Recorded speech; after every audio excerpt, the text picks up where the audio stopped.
Hello everyone, my name is Lily and welcome back to my channel.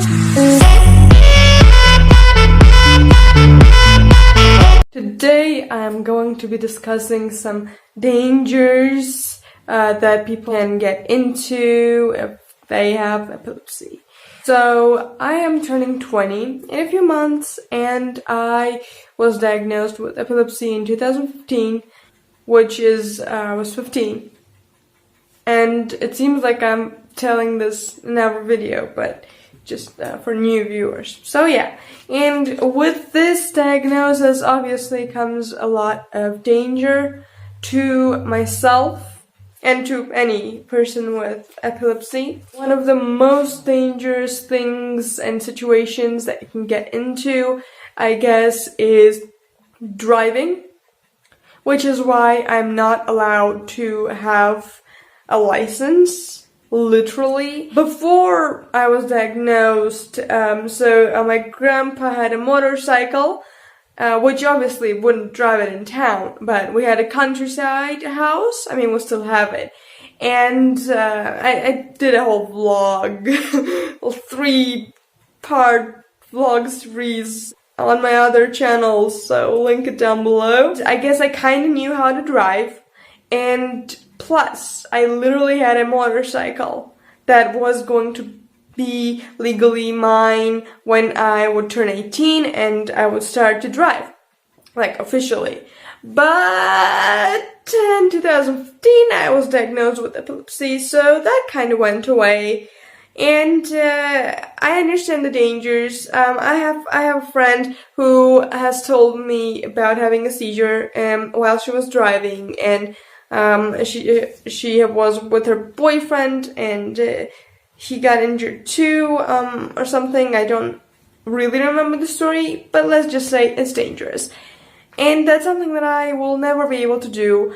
I'm not like a huge fan of cars or anything, but I absolutely love Mini Coopers. So they're small and they're so adorable, and for a person like me, which doesn't need a big car, it would be like the perfect car if I wanted to get one. Yeah, they're hella expensive, and plus, I'm never gonna get a license. And for the people, my friends that don't know that I have epilepsy, sometimes they're like, oh, like you're turning 20, when are you gonna get a license? It somehow frustrates me. A girl from my neighborhood who is like 3-4 years younger than me asked me, like, when are you gonna get a driver's license? I know you can like kind of drive and you're turning 20, and then we discussed cars and like being able to drive, and she's like, I can't. She told me that there is no way that when she grew up she wouldn't be driving, which is kind of understandable. I have always used buses and walking to my advantage, and I guess in a way, a car would be nice, yes. But in my family, my mom, my dad, they don't drive. The only person who drives is my grandpa, and he's 87. I was going to be that person who would be driving in the family. Nope, didn't work out. So, yeah. That's one of the biggest dangers with having epilepsy, driving. And another one I'd say would be biking. And right now I have my bike in our countryside. I did a video, which was my previous video, I think, and I'll link it down below, where I rode the bike. And I didn't have a GoPro, so I couldn't like film while riding it, unfortunately. But I did it, and I have been afraid to do that. Well, not like because I can't ride it. I can ride a bike, but it's dangerous. And in the country, well, I'll never do that in the country, but when you're outside and it's like my territory of our country house, and my parents can see me from the window, that's like way better. And I did that, and yeah, I'll link it down below. So I guess it's not as dangerous as driving a car, but still a little dangerous. And The third thing that is very dangerous with epilepsy, motorcycles. Practically everything that has to do with driving. Kind of understandable. As I said, I literally had a motorcycle that I was gonna ride, and I was so looking forward to that. I absolutely love motorcycles. Like, I'm a huge fan, and whenever I see someone ride a motorcycle outside, I like freak out. And I take pictures of motorcycles when I'm outside if I see some, and it's a whole thing. I don't know, I'm kind of a boyish girl, I guess. And yeah, never will happen. No, that's a huge danger. Another thing that is very dangerous with epilepsy is obviously alcohol. So I wanna tell you this because this is like, people don't realize how dangerous it is to have like even a little bit of alcohol when you have this diagnosis. And I have some people who know that I have epilepsy, but like on birthdays and stuff, they'll be like, oh, come on, like one sip, nothing will happen. And actually it will. That happened when I was like first diagnosed, so it was 2015. Because from 2015 to 2016 is when I had the majority of my seizures. Because I have been seizure-free for 36 months, counted literally, and I'm very glad. But what I did was, it was a birthday, and I literally took one sip of wine.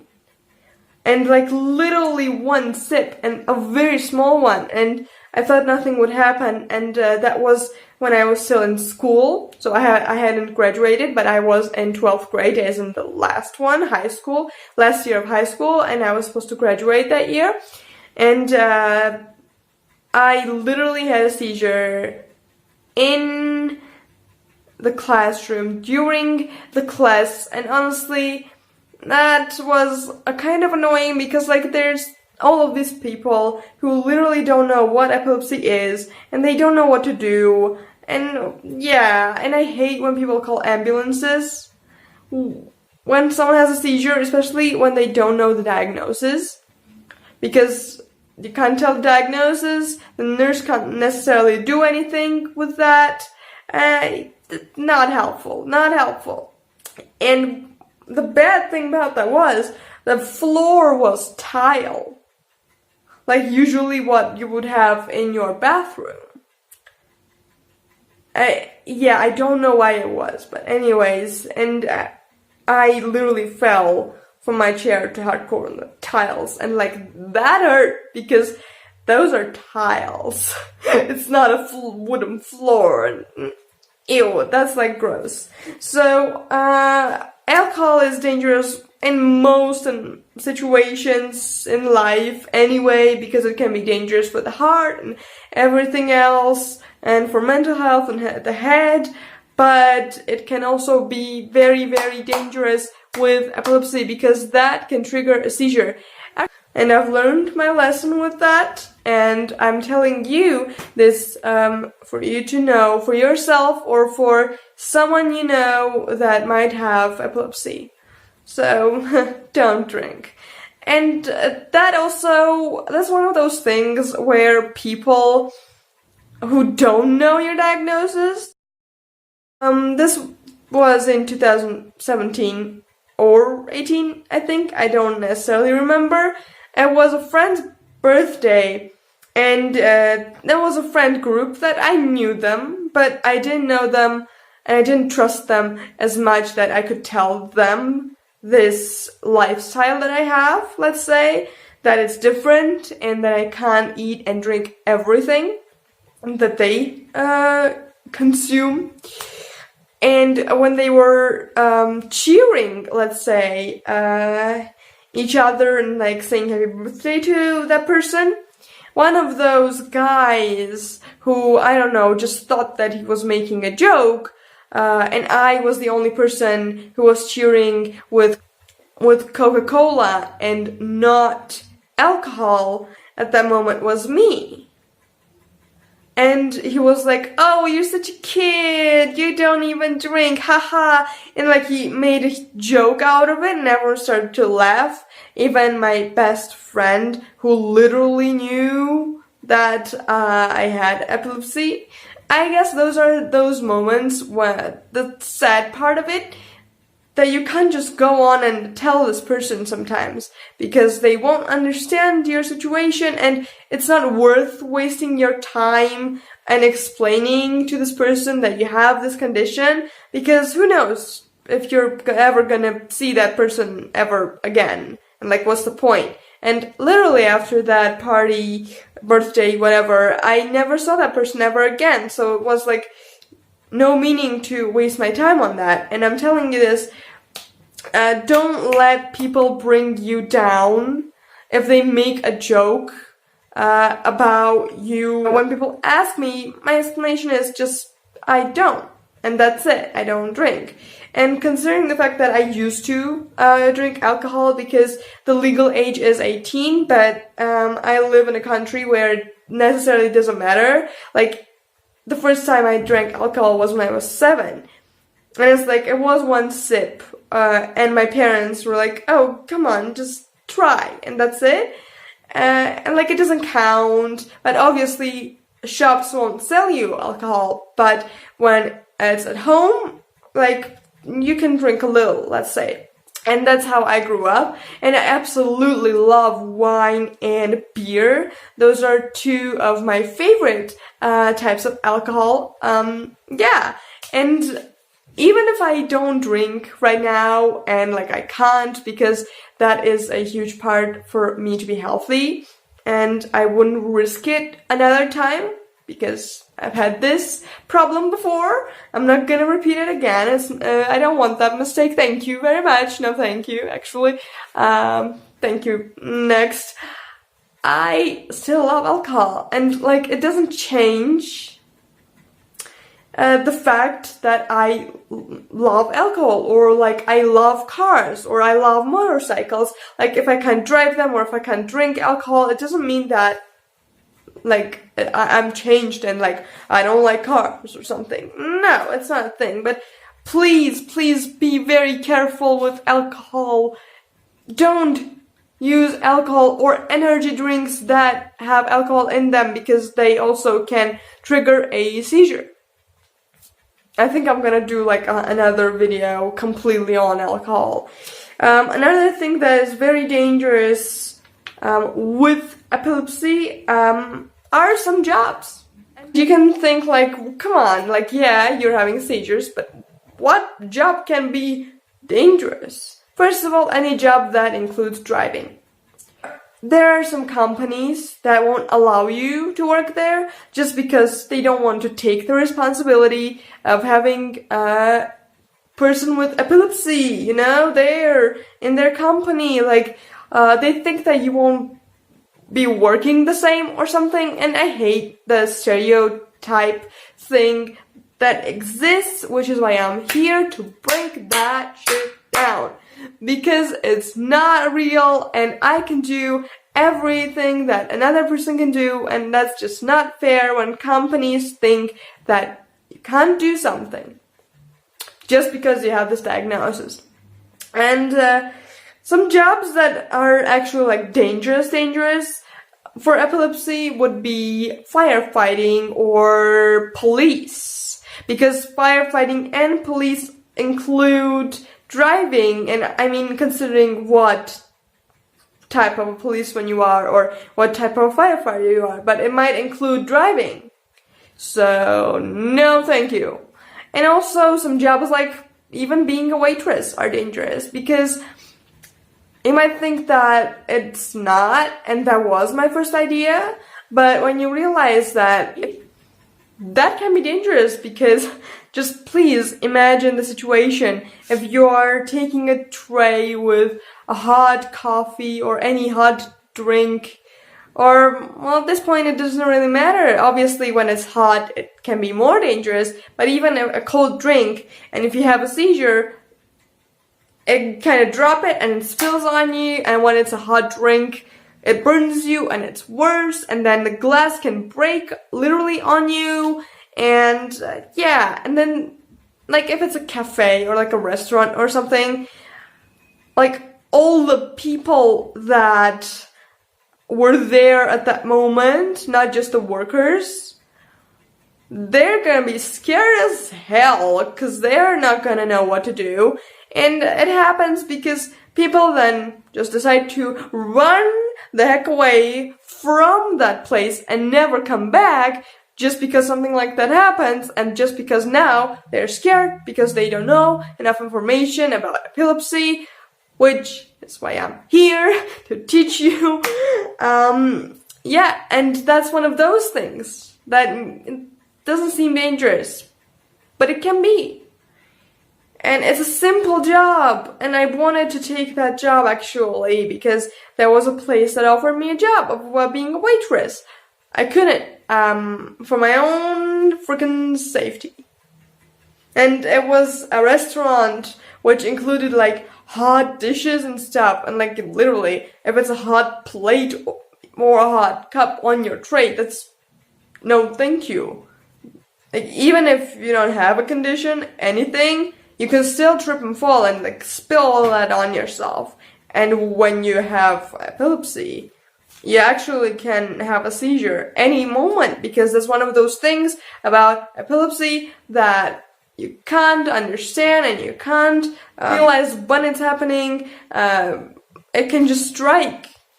There are people who haven't had seizures for like 10 years, and then suddenly, boom, and you have a seizure. The dangerous thing would be traveling. So, not necessarily. But if you're alone, like traveling alone is the danger. Because no one knows you, no one knows that you have this condition, you have epilepsy, like that's a diagnosis you have. Countries are so stupid to do this thing with schools too. My friend who literally has no diagnosis whatsoever, and it was a seizure just because of stress, because she was at her last year of school and exams and everything. She had a seizure while she was in America, and she was gonna like take a year of studies in there. It was like a program. She had a seizure and they flew her right back here because they didn't want to take any responsibility whatsoever. And like, imagine that. That's one of the reasons why I don't want to go anywhere, but at the same time I really want to study at UCLA. And with that thing that happened to my friend, my brain started to think, oh well, they won't take me either. Like, if they saw me have a seizure, they're gonna send me back too. I don't want that. So it's one of those things that traveling is, especially when you're alone, dangerous. Especially when you're alone in another country and you don't know the language. Dangerous as heck. And another thing that is dangerous with epilepsy would be being alone. So sometimes even like going to college on my way there, and that's one of those things, wherever you're going, even if it's like a 10-minute distance, it still can be dangerous because with epilepsy you can't really know when you're gonna have a seizure. So, and you can guess, which is why literally getting out of the house is so scary for me, and going to somewhere alone when I know I can have a seizure any moment. And that's why I usually don't want to go to places alone, and I try to go to places with my friends who know that I have epilepsy and who know what to do if I have a seizure. And when there's a situation when, unfortunately, I have to go alone, I guess I have to. For now, I have been lucky enough to not have a seizure since 2017, December. So, I'm very glad, and I hope it continues this way. But sometimes my anxiety kicks in, and I guess like I still have that feeling that what if I have a seizure while I'm on my way to college, passing a street, an intersection, and it's big and you're alone. If you have a seizure in the middle of that intersection, passing the street, and the green turns red, and no one notices, bam, car crash, and you're dead. It's one of my biggest fears with this, but it doesn't have to be yours. This is just mine. So that's another thing that's very dangerous with this, I guess. Another thing that can be very, very dangerous with epilepsy is water. Beaches, oceans, even pools. I can swim, I know how to swim. Then I was diagnosed with epilepsy, so that kind of went downhill to the water. So even if I can, I technically can't, because if I have a seizure in the water and there's no lifeguard right there at that moment, which also would be very wrong because lifeguards have to be there. And this is one of those things that people sometimes think that, oh, you know, what can happen? Come on, they're in a pool, and if they're there, it means they can swim. And the lifeguards can be, especially the very young lifeguards, can be very chill and like not caring as much because they haven't seen anyone drown actually, and then they haven't saved anyone yet. I saw that happen literally when I was going to the gym, and my gym also has 2 pools, so yeah, and I saw literally like the dude getting up and walking off, going to the cafe that's literally next to the pool. I can't go in the water because I might just have a seizure. And having a seizure in the water, you literally can just drown and die, unfortunately, if you're not saved at the right time. Or you can end up in the hospital with broken something, because if you think that you can't break something in the water, you're wrong. Very wrong, you can. And it's one of those things that unfortunately I can't do. So I might bring in some friends who know that I have epilepsy to see their first reactions if they saw me have a seizure. It's kind of interesting, because I don't know what that reaction was. Yeah, tell me if you like that idea down below. Another thing that can be very, very dangerous with epilepsy is water. Beaches, oceans, even pools.